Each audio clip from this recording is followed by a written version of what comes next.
I really like being able to customize my things. My controllers, my shelf, my body, and especially in video games. I have a lot of fun role-playing a specific character, whether it's online or solo, and customization goes a long way into making that happen.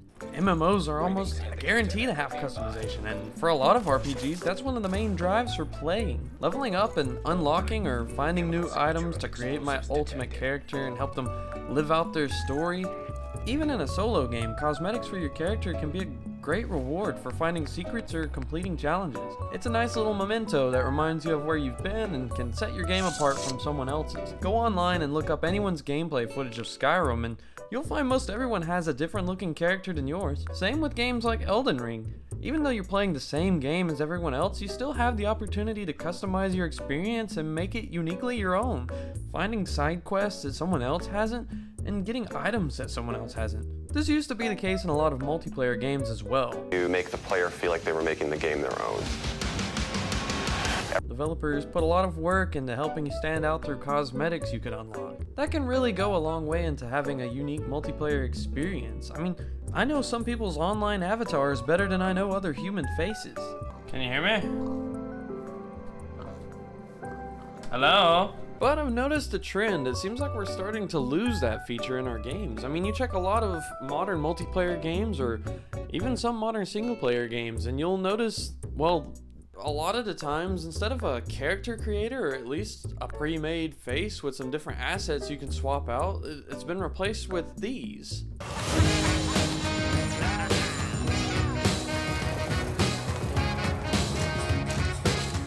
I was born ready. Heroes, legends, and operators. These are preset characters to choose from, usually with their own skill sets and personalities. And while it can be nice having a character to root for and cheer on, I'm disappointed that most games are going this route.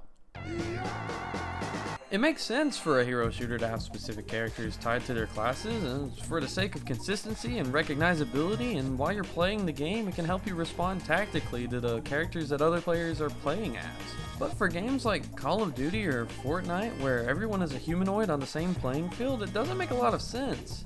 And while I appreciate Fortnite's sense of character design, I definitely think it paved the way for other developers to unanimously make the switch to hero skins. Sure, you can pick your preferred style on a character, but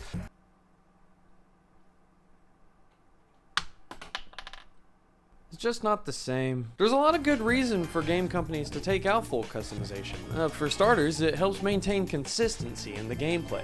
Also, in both single and multiplayer games, it's a lot less work on artists to be able to have a consistent model to design around, and can lead to much higher quality looking designs than if they had to design individual cosmetic parts to work on different body types and not clip through other cosmetics. And while that is fair enough, I feel the price to obtain the hero outfits is usually too high, usually sitting at a minimum of $10, and oftentimes no free alternative to unlock them. You can go look at the store and, oh, how much is this pack?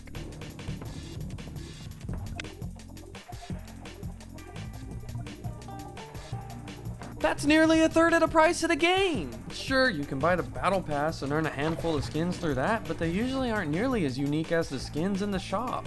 And even though you can earn currency through the passes, it's barely enough for anything that you can buy.